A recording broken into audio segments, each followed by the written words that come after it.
Jasnada from mathymath.com. Let's start with question number 1 of exercise number 4.1. The statement of this question is solve. यानी actually हम जब यहाँ पे solution का लफ्ज़ आता है तो इसके अंदर जो भी हमारे पास वेरिएबल होता है, इस वेरिएबल की वैल्यू को हमने फाइंड आउट करना होता है। तो यहाँ पे जैसा कि वेरिएबल यहाँ x है सिर्फ इस पूरी इक्वेशन में, तो इसमें से हमने x की वैल्यू को कैलकुलेट करना है। यहाँ पे जैसा कि 3x + 20 इज इक्वल टू 44।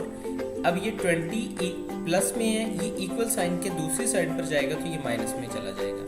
तो ये हमारे पास आ जाएगा 3x is equal to 44 minus 20। So 3x is equal to 44 में से 20 सब्ट्रैक्ट हुए तो 24 आ जाएगा। अब 3 और x मल्टीप्लाई हो रहे हैं, 3 इक्वल साइन की साइड पर आएगा तो डिवाइड हो जाएगा।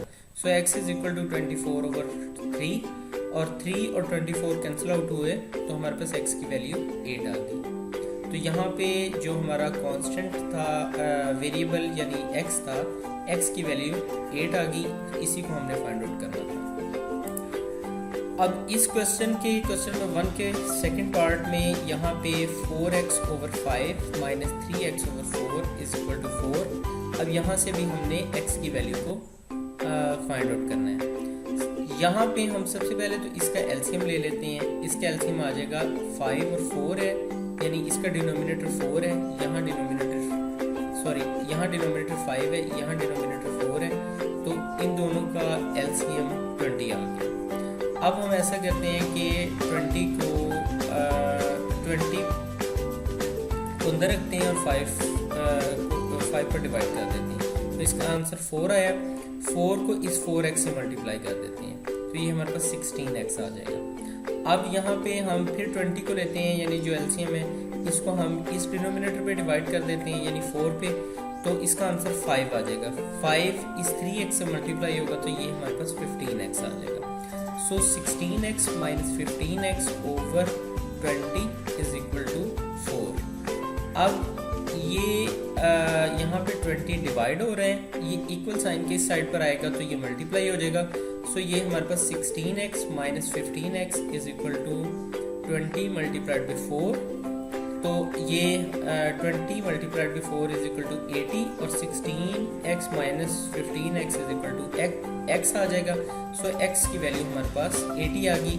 तो इसमें से जो हमारा वेरिएबल x था, x की वैल्यू हमने कैलकुलेट करनी थी, जो कि हमने कैलकुलेट कर ली, जो कि 80 आ गई है।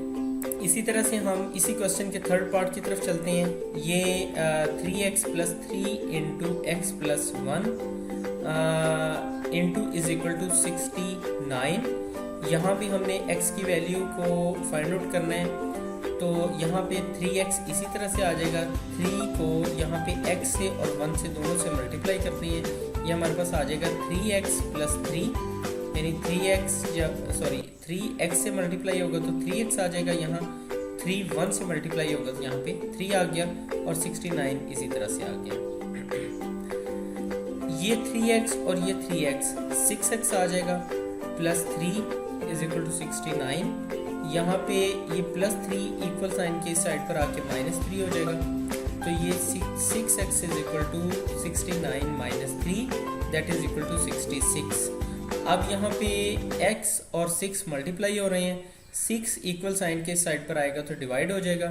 सो x इज इक्वल टू 66/6। 6 और 66 कैंसिल आउट हुए तो x इज इक्वल टू 11 आ जाएगा। और इस x की वैल्यू को ही हमने फाइंड आउट करना था, यानी यहाँ पे वेरिएबल x था तो x की वैल्यू को ही हमने यहाँ पे फाइंड आउट करना था। इसी क्वेश्चन नंबर 1 के फोर्थ पार्ट की तरफ चलते हैं। इसकी स्टेटमेंट कुछ ऐसी है कि 90 minus 9x plus 27 is equal to 90 + 9। ये 90 + 9 सबसे पहले तो यहाँ पे 99 हो जाएगा। ये 90 इसी तरह से आ गया माइनस 9x प्लस 27। ये 27 और 90 ये एडअप हुए, ये हमारे पास 117 आ जाएगा। अब यहाँ पे अगर हम देखें तो ये बेसिकली ये जो 117 है ये प्लस में है, ये जब इक्वल की इस साइड पर आएगा तो ये माइनस में हो जाएगा। तो ये -9x यहाँ पे इसी तरह आ गया, इज इक्वल टू आ गया 99 - 117। 99 minus 117 is equal to minus 18 आ जाएगा। अब नेक्स्ट यहाँ पे कुछ इस तरह से होगा कि ये माइनस और माइनस कैंसिल आउट हो गए, 9x इज इक्वल टू 18। और यहाँ पे अगर हम x की वैल्यू को फाइंड आउट करना चाहें तो ये 9 और x मल्टीप्लाई हो रहे हैं, 9 इक्वल की इस साइड पर आके डिवाइड हो जाएगा। So x is equal to 18 over 9 और 9 और 18 कैंसिल आउट हुए तो x की वैल्यू हमारे पास 2 आ गई। और यही x की वैल्यू, क्योंकि x कांस्टेंट था और x की वैल्यू को ही हमने फाइंड आउट करना था। क्वेश्चन नंबर 1 कंप्लीट हो गया है। अगर आपके इसमें कोई कन्फ्यूजन है तो आप हमसे कांटेक्ट करें। हमारा यूट्यूब का चैनल अवेलेबल है, आप उसे सब्सक्राइब करें ताकि हमारी लेटेस्ट वीडियोज़ और अपडेट्स आपको मिलती रहें। Thanks for watching mathemaths.com।